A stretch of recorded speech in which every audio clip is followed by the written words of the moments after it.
نحمده ونصلي ونسلم على رسوله الكريم اما بعد فاعوذ باللہ من الشیطان الرجیم بسم اللہ الرحمن الرحیم واخوانهم یمدونهم فی الغی ثم لا یقصرون، اور وہ جو شیطانوں کے بھائی ہیں، شیطان انہیں گمراہی میں کھینچتے ہیں پھر وہ کمی نہیں کرتے۔ اس آیت مبارکہ میں اللہ رب العالمین نے متقی مسلمان اور کافر کا حال بیان فرمایا کہ کس طرح شیطان کی طرف سے جب کوئی خیال آتا ہے تو جب مسلمان کو آتا ہے تو وہ فوراً اللہ کے حکم کو یاد کرتا ہے اور یہ پہچان جاتا ہے کہ یہ شیطان کی طرف سے وار ہے، تو پھر وہ کیا کرتا ہے، وہ فوراً رک جاتا ہے، وہ اللہ کی بارگاہ میں توبہ کرتا ہے، استغفار کرتا ہے۔ کافر کا حال یہ ہے کہ جب شیطان کو کافر کی طرف سے یعنی وار ہوتے رہتے ہیں تو کافر اپنی گمراہی میں مزید پختہ ہوتا چلا جاتا ہے، نہ وہ اللہ کے حکم کو یاد کرتا ہے اور نہ ہی اپنی گمراہی سے رجوع کرتا ہے اور نہ توبہ کرتا ہے، نہ کفر کو چھوڑتا ہے۔ آگے ارشاد فرمایا وَإِذَا لَمْ تَأْتِهِمْ بِآيَةٍ قَالُوا لَوْلَا اجْتَبَيْتَهَا قُلْ إِنَّمَا أَتَّبِعُ مَا يُوحَىٰ إِلَيَّ مِن رَّبِّي هَٰذَا بَصَائِرُ مِن رَّبِّكُمْ وَهُدًى وَرَحْمَةٌ لِّقَوْمٍ يُؤْمِنُونَ وَإِذَا قُرِئَ الْقُرْآنُ فَاسْتَمِعُوا لَهُ وَأَنصِتُوا لَعَلَّكُمْ تُرْحَمُونَ، اور اے حبیب جب تم ان کے پاس نشانی نہیں لاتے تو کہتے ہیں تم نے خود ہی کیوں نہ بنا لی؟ تم فرماؤ میں تو اسی کی پیروی کرتا ہوں جو میری طرف میرے رب کی طرف سے وحی بھیجی جاتی ہے۔ یہ تمہارے رب کی طرف سے آنکھیں کھول دینے والے دلائل ہیں اور مسلمانوں کے لیے ہدایت اور رحمت ہے، اور جب قرآن پڑھا جائے تو اسے غور سے سنو اور خاموش رہو تاکہ تم پر رحم کیا جائے۔ اس 3 آیات میں اللہ رب العالمین نے اس سے پہلی آیت میں قرآن مجید کی عظمت کو بیان کیا کہ قرآن مجید کی آیات تمہارے لیے کیوں اللہ نے نازل کی، تو بتا دیا کہ یہ تمہارے رب کی طرف سے تمہاری آنکھیں کھول دینے کے لیے اس میں زبردست دلائل ہیں، اور ایمان جو لانا چاہتے ہیں ایمان لانے والوں کے لیے اس قرآن میں ہدایت ہے اور رحمت ہے، اور قرآن کی عظمت کا اور اس کی شان کا تقاضا یہ ہے کہ جب قرآن پڑھا جائے تو اسے غور سے سنا جائے اور خاموش رہا جائے۔ علامہ عبداللہ احمد بن نصفی رحمۃ اللہ علیہ فرماتے ہیں کہ اس آیت سے یہ ثابت ہوا کہ جس وقت قرآن کریم پڑھا جائے وہ نماز میں ہو یا نماز سے باہر ہو، فرماتے ہیں اس وقت سننا اور خاموش رہنا یہ واجب ہے۔ لیکن مفسرین فرماتے ہیں کہ اس میں بہت سارے اقوال ہیں، اور ایک قول اس کے بارے میں یہ ہے کہ اس آیت سے مراد خطبہ ہے، یعنی جو جمعے کا خطبہ ہوتا ہے یا نکاح کا خطبہ ہوتا ہے، دیگر جو خطبے پڑھے جاتے ہیں، فرمایا کہ اس کو بغور سننے اور خاموش رہنے کا حکم اس آیت میں دیا گیا۔ اور ایک قول اس کا مفسرین یہ بھی لکھتے ہیں کہ اس سے مراد نماز اور خطبہ یعنی دونوں کو بغور سننے اور خاموش رہنے کا وجوب ثابت ہوتا ہے۔ اور جمہور صحابہ کا اگر قول دیکھیں تو جمہور صحابہ کرام رضوان اللہ تعالی علیہم اجمعین فرماتے ہیں کہ اس آیت سے مراد مقتدی کا خاموش رہنا اور خاموش رہنے کے باب میں یہ آیت نازل ہوئی۔ تو اس سے یہ پتہ چلا کہ جب امام کے پیچھے نماز پڑھی جائے تو اس وقت مقتدی کا خاموش رہنا ضروری ہے، کیونکہ امام کی قرات مقتدی کی قرات ہوتی ہے۔ بعض لوگوں کو یہ مسئلہ پتہ نہیں ہوتا تو وہ نماز میں آتے ہیں تو وہ ثنا بھی پڑھ رہے ہوتے ہیں حالانکہ قرات شروع ہو چکی ہوتی ہے۔ تو یہاں تک حکم ہے کہ جب آپ نے ثنا امام کے ساتھ ہی آپ نے تکبیر تحریمہ کہی لیکن امام نے اگر قرات شروع کر دی، آپ کی ثنا بھی مکمل نہیں ہوئی تو آپ اسٹاپ کر دیں گے، چاہے آپ نے آدھی ہی ثنا کیوں نہ پڑھی ہو، اس سے آگے نہیں پڑھ سکتے، کیونکہ جب امام کی قرات شروع ہو گئی۔ اور یہی مسئلہ یاد رکھیں کہ ظہر میں، عصر میں، مغرب میں، عشاء میں، اب ظہر عصر میں امام کا پتہ نہیں چلتا لیکن ایک آئیڈیا ہوتا ہے کہ میں جب اب جماعت میں شامل ہوا ہوں تو اب امام قرات ہی کر رہا ہوگا، وہ ثنا نہیں پڑھ رہا ہوگا۔ اب سنیے، حضرت بشیر بن جابر عبداللہ حضرت بشیر بن جابر رضی اللہ تعالیٰ عنہ فرماتے ہیں کہ حضرت عبداللہ بن مسعود رضی اللہ تعالیٰ عنہ نے نماز پڑھائی تو آپ نے کچھ لوگوں کو سنا کہ وہ نماز میں امام کے ساتھ قرات کر رہے ہیں، تو آپ نے جب نماز سے فارغ ہوئے تو آپ نے فرمایا کیا ابھی تمہارے لیے وہ وقت نہیں آیا کہ تم اس آیت کے معنی کو سمجھو، یعنی یہی والی آیت کہ وَإِذَا قُرِئَ الْقُرْآنُ کہ جب قرآن پڑھا جائے فَاسْتَمِعُوا لَهُ تو غور سے قرآن کو سنو، وَأَنصِتُوا اور خاموش رہو، لَعَلَّكُمْ تُرْحَمُونَ تاکہ تم پر رحم کیا جائے۔ اب دو حدیث مبارکہ میں آپ کے سامنے رکھتا ہوں کہ نبی کریم صلی اللہ علیہ وسلم کی اس حدیث پاک کو حضرت ابو موسیٰ اشعری رضی اللہ تعالیٰ عنہ روایت کرتے ہیں کہ اللہ کے محبوب علیہ الصلوۃ والسلام نے ارشاد فرمایا کہ جب تم نماز پڑھنے لگو تو اپنی صفوں کو درست کر لو، تم میں سے پھر حضور فرماتے ہیں کوئی ایک امامت کروائے، پس جب وہ تکبیر کہے تو تم بھی تکبیر کہو۔ یعنی بعض لوگ تو نماز پڑھنے آتے ہیں وہ تکبیر بھی نہیں کہتے تو ان کی نماز ہی شروع نہیں ہوتی، یعنی وہ آتے ہیں وہ سمجھتے ہیں کہ ہمارا صرف یہ ہاتھ اٹھانا یہ نماز میں شامل ہو گیا۔ تو یاد رکھیے کہ امام نے تکبیر کہی تو مقتدی کا بھی زبان سے اتنا آواز سے کہ اس کے کان سن لیں کہ اللہ اکبر، کہ اس کے کان میں صرف آواز چلی جائے، یہ نہیں کہ برابر والے کو وہ سنائے، صرف اتنی آواز سے کہ اس کے کان میں آواز جائے۔ اگر اس نے تکبیر کہی تو اس کی نماز شروع ہوگی، چاہے اب اس نے وہ منہ سے ادا نہیں کی، زبان سے ادا نہیں کی، نہ اس کے کان نے سنا، آیا بس ہاتھ باندھے اور شروع ہو گیا تو اس کی نماز ہی شروع نہیں ہوئی، نہ کہ وہ جماعت کا اس کو ثواب ملے گا کیونکہ نماز ہی نہیں ہے۔ تو میرا آقا فرماتے ہیں کہ جب تم امام تکبیر کہے تو تم بھی تکبیر کہو، اور ایک روایت میں حضور نے اتنا بھی فرمایا کہ جب وہ قرات کرے یعنی امام قرات کرے تو اب تم خاموش ہو جاؤ، یعنی امام کا پڑھنا ہی تمہارا پڑھنا۔ دوسری حدیث مبارکہ ابن ماجہ کی حدیث پاک ہے کہ حضرت ابو ہریرہ رضی اللہ تعالی عنہ روایت کرتے ہیں کہ اللہ کے محبوب علیہ الصلوۃ والسلام نے ارشاد فرمایا امام اس لیے ہی ہوتا ہے کہ اس کی اقتداء کی جائے، پس جب وہ تکبیر کہے تو تم تکبیر کہو، جب وہ قرات کرے تو خاموش رہو۔ اور حضرت جابر بن عبداللہ فرماتے ہیں کہ جس نے ایک رکعت بھی بغیر سورہ فاتحہ کے پڑھی، اب یہ والی حدیث میں لوگ کنفیوز ہو جاتے ہیں، سنیے کہ جس نے ایک رکعت بھی بغیر فاتحہ کے پڑھی اس کی نماز نہ ہوئی، تو لوگ سمجھتے ہیں کہ اب امام کے ساتھ بھی پڑھنی پڑے گی، لیکن وہ آگے کی بات پوری نہیں سنتے۔ آگے کی یہ ہے کہ جب کہ امام کے پیچھے ہو، یعنی مگر یہ کہ امام کے پیچھے ہو، یعنی امام کے پیچھے ہے تو امام کا پڑھنا اس کا پڑھنا، اب امام کے پیچھے نہیں تو اب اگر وہ بغیر سورہ فاتحہ کے نماز پڑھے گا تو اس کی نماز نہیں ہوگی، کیونکہ سورہ فاتحہ کا نماز میں پڑھنا یہ واجب ہے، اگر کوئی نہ پڑھے تو اس کے لیے یہ واجب اس کا چھوٹ جائے گا اور اس کے لیے یعنی سجدہ سہو لازم ہو جائے گا۔ آگے ارشاد فرمایا، اور بھی اس میں بہت سارے مسائل ہیں لیکن میں نے یہ مختصر آپ کے سامنے رکھ دیا۔ یہاں پر ایک اور بات بھی میں آپ کے سامنے رکھ دوں کہ جب ختم شریف ہوتا ہے تو بعض لوگوں نے اب یہ شروع کیا ہوا ہے کہ جب ختم شریف میں سارے مل کر پڑھتے ہیں تو ختم شریف پڑھا جائے نیاز کا، تو یاد رکھیے اس میں زور سے تلاوت سب مل کر نہیں کر سکتے، یہ منع ہے۔ ایک اگر تلاوت کر رہا ہو ختم شریف کی تو ساروں کا سننا ضروری ہوتا ہے۔ سورہ یاسین شریف جیسے 15 شعبان کو پڑھی جاتی ہے، یا ایک اجتماع میں ختم قادری شریف ہوتا ہے دیگر، یا سورہ ملک کی تلاوت ہوتی ہے، تو جیسے روزانہ عشاء کی نماز کے بعد کئی مساجد میں، اور تو یاد رکھیے کہ جب ایک بندہ پڑھ رہا ہو تو باقی کا سننا ضروری ہے، اور وہ ایک ہی پڑھے گا، اس کا پڑھنا اور آپ کا سننا یہ برابر ہوگا اور آپ کو ثواب ملے گا، اس کے ساتھ مل کر نہیں پڑھا جا سکتا۔ آگے ارشاد فرمایا وَاذْكُرْ رَبَّكَ فِي نَفْسِكَ تَضَرُّعًا وَخِيفَةً وَدُونَ الْجَهْرِ مِنَ الْقَوْلِ بِالْغُدُوِّ وَالْآصَالِ وَلَا تَكُن مِّنَ الْغَافِلِينَ، اور اپنے رب کو اپنے دل میں یاد کرو گر گراتے ہوئے اور ڈرتے ہوئے،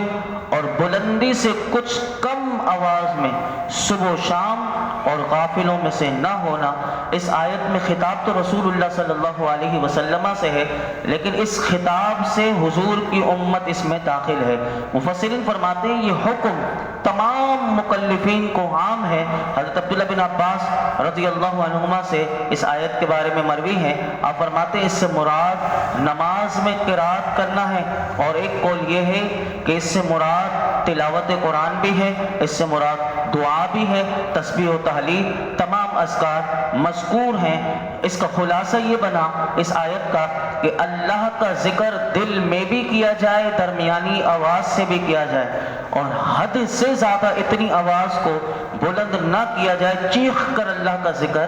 نہ کیا جائے۔ دو اسٹیپ بتا دیے کہ اللہ کا ذکر دل میں بھی کرو اور اتنی آواز سے کرو کہ کسی کو تکلیف نہ پہنچے، اور اللہ کا ذکر کرنے کا طریقہ بتا دیا کہ اللہ کے ذکر میں عاجزی ہونی چاہیے اور خوف ہونا چاہیے، یعنی یہ دو پہلو اللہ کے ذکر میں ہونے چاہیے۔ اور کب کرو؟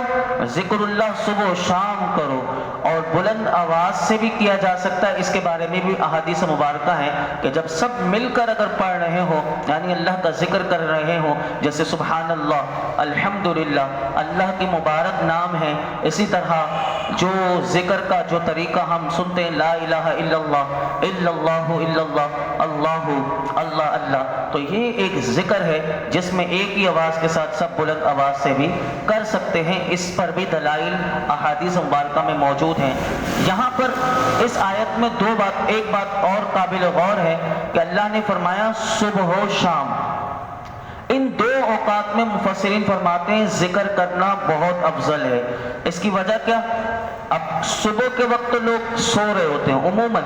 اب وہ ذکر کا ٹائم ہوتا ہے، اور اس کی وجہ بتائی مفسرین نے کہ صبح کے وقت جیسے پہلے ہوتا تھا، اب بھی گاؤں دیہات میں ہوتا ہے، تو جو صبح کے وقت اٹھ جاتے ہیں وہ اس کی برکت دیکھتے ہیں، لیکن وہ برکت الگ بات ہے، لیکن یہ اس کی وجہ کیا ہے؟ مفسرین فرماتے ہیں صبح کے وقت انسان نیند سے بیدار ہوتا ہے، تو اس وقت ذکر کرنے سے اس کے نامہ اعمال میں، کیونکہ صبح کے وقت جو فرشتے آتے ہیں تو سب سے پہلے نیند سے بیدار ہونے کے بعد اس کے نامہ اعمال کے شروع میں لکھا جاتا ہے کہ یہ اللہ کا ذکر کرنے والا ہے، یعنی اس کا آغاز ہوا تو اب فرشتوں کے صفوں پر اس کا نام لکھا جاتا ہے کہ یہ اللہ کا ذکر کرنے والا۔ اور اسی طرح شام کا وقت وہ نیند کا وقت ہوتا ہے، جب بندہ سو رہا ہو، اس وقت بھی کہا کہ اللہ کا ذکر کر کے سوئے۔ اب یہ عشاء کی نماز پڑھ کے فوراً حکم ہے کہ اگر آپ کا کوئی کام کاج نہیں ہے، آپ کو کوئی مصروفیات نہیں ہے، علم دین نہیں سیکھنا، آپ فوراً سو جائیں۔ تو اب یہ عشاء کی نماز پڑھ کے بندہ سوئے تو یہ اللہ کا ذکر ہے، اور حدیث مبارکہ میں آتا ہے کہ اگر وہ رات کے وقت اللہ کا ذکر کر کے سویا، ممکن ہے کہ صبح نہ اٹھے۔ جیسے ہم خبریں سنتے ہیں کہ کئی لوگ ہوتے ہیں رات کو سوئے صبح نہیں اٹھے، تو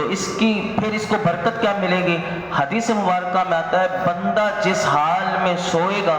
اسی حال میں وہ ایسے ہی اٹھے گا۔ اب اللہ کا ذکر کرتے ہوئے سویا، قیامت کے دن بھی اللہ کا ذکر کرتے ہوئے اٹھ رہا ہوگا، تو یہ برکت ہے۔ یہ ساری چیزیں، بعض لوگ سفر کر رہے ہوتے ہیں لیکن اس میں گانے، فلمیں، ڈرامے دیکھ رہے ہوتے ہیں، اگر اسی میں ان کو موت آ گئی تو موت آئے گی، تو موت کس حال میں آئی کہ فلمیں دیکھتے ہوئے، تو ان کا انجام کتنا خطرناک کہ وہ اٹھیں گے قیامت کے دن تو وہ کیا ان کا حشر ہوگا۔ تو یہ ساری باتیں ہمیں اسی لیے بتائی گئی۔ آخری آیت سورۃ الاعراف کی یہ ذکر کر کے، اور یہ آیت سجدہ والی آیت ہے، اس کے بعد ہم سجدہ کریں گے، پھر میں اس کے بعد اس کی مختصر تفسیر آپ کے سامنے رکھ دیتا ہوں۔ آیت اور ترجمہ سن کے سب پر یہ آیت، یہ سب سے پہلا سجدہ ہے۔ سنیے، ان الذین عند ربک لا یستکبرون عن عبادتہ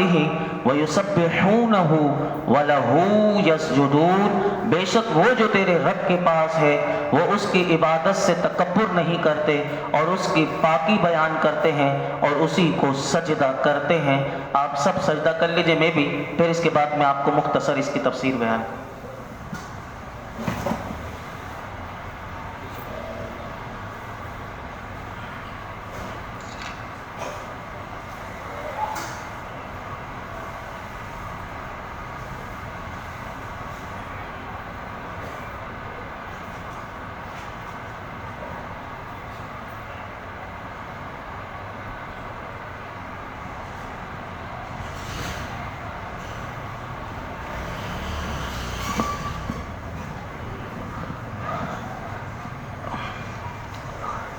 اس آیت کا معنی یہ ہے کہ بے شک وہ جو تیرے رب کے پاس ہے۔ تو مفسرین فرماتے ہیں اس آیت کا معنی یہ ہے کہ جب فرشتے اپنے بے انتہا شرف، پاک، معصوم ہونے، شہوت اور غضب سے بری ہونے کینہ اور حسد سے منزہ ہونے کے باوجود فرشتے یہ ساری چیزوں کے باوجود پھر بھی اللہ کی عبادت کرتے ہیں اور خشوع خضوع کے ساتھ سجدہ ریز ہوتے ہیں، تو انسان کو جو اللہ نے بنایا اس میں جسمانی ظلمتیں، بشری کثافتیں اور شہوت اور غضب کی وہ آماج گاہ ہے، وہ اس بات کا زیادہ حقدار ہے کہ وہ اللہ کی عبادت زیادہ کرے۔ سجدہ تلاوت کے حوالے سے 4 مسئلے میں آپ کے سامنے رکھ دیتا ہوں، لیکن اس سے پہلے سجدہ تلاوت جو آپ نے کیا اس کی فضیلت میں آپ کے سامنے رکھ دوں کہ نبی کریم صلی اللہ علیہ وسلم نے ارشاد فرمایا کہ جب آدمی آیت سجدہ پڑھ کر سجدہ کرتا ہے تو شیطان ہٹ جاتا ہے اور رو کر کہتا ہے ہائے میری بربادی، ابن آدم کو سجدے کا حکم ہوا، اس نے سجدہ کیا، اس کے لیے جنت ہے، اور مجھے سجدے کا حکم دیا گیا تو میں نے انکار کیا تو میرے لیے دوزخ ہے۔ تو یہ برکت ہے سجدہ کرنے کی۔ سجدہ تلاوت کے 4 مسئلے یاد رکھیے گا کہ آیت سجدہ پڑھنے اور سننے دونوں سے سجدہ واجب ہوتا ہے۔ پڑھنے میں علماء فرماتے ہیں اتنی شرط ہے کہ اتنی آواز سے ہو کہ اگر کوئی عذر نہ ہو تو خود سن سکے، اور سننے والے کے لیے بھی یہ ضروری نہیں کہ ارادتاً سنی ہو، بلکہ بغیر ارادے کے بھی سنی تو سجدہ واجب ہو جاتا ہے۔ یہ مسئلہ یاد رکھیے گا۔ دوسری بات، سجدہ واجب ہونے کے لیے ایک قول کے مطابق پوری آیت کا پڑھنا ضروری ہے، اور ایک قول کے مطابق آیت پڑھنا ضروری نہیں، بلکہ آیت سجدہ میں جو لفظ سجدہ کا مادہ پایا جاتا ہے، فرمایا اس سے پہلے ایک لفظ یا اس کے بعد ایک لفظ اگر پڑھ لیا تو اس کے اوپر سجدہ واجب ہو گیا۔ تیسری بات، اس کا مسئلہ یاد رکھیے گا کہ اگر اتنی آواز سے آیت پڑھی کہ سن سکتا تھا لیکن شور ہو رہا تھا یا اس کا زیادہ سننے کی عادت ہے یعنی بہرا پن ہے، تو پھر بھی اس نے نہ سنی، لیکن سن سکتا تھا لیکن شور کی وجہ سے نہ سنی، پھر بھی اس کے اوپر سجدہ واجب ہو گیا۔ اگر کسی کے صرف ہونٹ ہلے آیت سجدہ پر تو اس کے اوپر سجدہ واجب نہ ہوا۔ چوتھی بات کہ قرآن مجید کا ترجمہ پڑھنے پر بھی لوگ پوچھتے ہیں کہ سجدہ واجب ہوتا ہی نہیں ہوتا، تو یاد رکھیے فارسی میں پڑھا ہو یا کسی بھی زبان میں آیت کا ترجمہ پڑھا اور یہ پتہ ہے کہ یہ آیت سجدہ کا ترجمہ ہے، تو علماء نے لکھا کہ پڑھنے سننے والے دونوں کے اوپر سجدہ واجب ہوگا۔ سجدہ تلاوت کا طریقہ بعض لوگوں کو نہیں آتا، بعض لوگ اللہ اکبر کہہ کر ہاتھ باندھتے ہیں پھر سجدے میں جاتے ہیں، یہ طریقہ نہیں۔ طریقہ کیا ہے سن لیجئے، اس کا سنت طریقہ یہ ہے کہ وہ سیدھا کھڑا ہو جائے پہلے، اور باوضو ہونا چاہیے، یہ شرط ہے، بے وضو سجدہ نہیں کر سکتا قرآن کا۔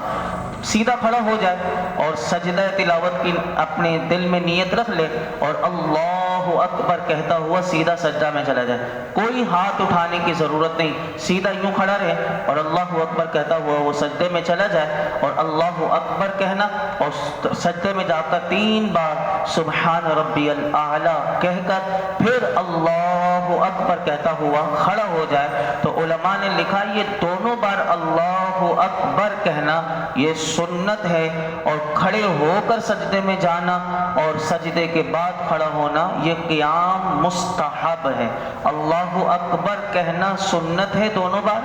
اور کھڑے ہو کر کرنا یہ قیام یہ مستحب ہے۔ اگر کوئی بیٹھے بیٹھے بھی کر لے تو وہ کر سکتا ہے، کسی کی ٹانگوں میں تکلیف ہوتی ہے تو وہ بیٹھے بیٹھے بھی سجدے میں اللہ اکبر کہتا ہوا چلا جائے اور اللہ اکبر کہتا ہوا بیٹھ جائے اور سجدے کی 3 بار تسبیح پڑھ لے۔ آج سورہ اعراف مکمل ہوئی، انشاءاللہ منگل والے دن ہماری سورہ انفال کا آغاز ہوگا۔ اللہ رب العالمین ہم سب کو قرآن حکیم کا نور عطا فرمائے۔ الحمدللہ رب العالمین والصلاة والسلام علی سید الانبیاء والمرسلین وعلی آلہ واصحابہ اجمعین۔ اللہ پاک جو کچھ سنایا اس میں کوئی غلطی کوتاہی ہو معاف فرما، اپنی بارگاہ میں قبول فرما، ہمیں قرآن حکیم کا نور عطا فرما، اس کی معرفت عطا فرما، اس کے حق کو سمجھنے والا بنا دے۔ اے اللہ اس کی شب و روز تلاوت کی توفیق دے دے، ہمیں کثرت سے ذکر اللہ اور ذکر رسول کرنے والا بنا دے۔ اللہ ہمارے دلوں کی قدورتیں دور کر دے، ہمارے دلوں کو نرمی عطا کر دے، ہمارا دل دل بھی ذکر اللہ کرنے والا ہو۔ یا اللہ ہمارے دل کو ذکر اللہ کے لیے جاری فرما دے، ہمارے قلب اور اے کریم ہمارے ظاہر و باطن کو پاک صاف کر دے، ہماری نگاہوں کو پاک کر دے، ہمیں ہر بے حیائی سے بچنے والا بنا دے۔ اللہ ہم سب پر، ہمارے گھر والوں پر، حضور کی امت پر اپنا خاص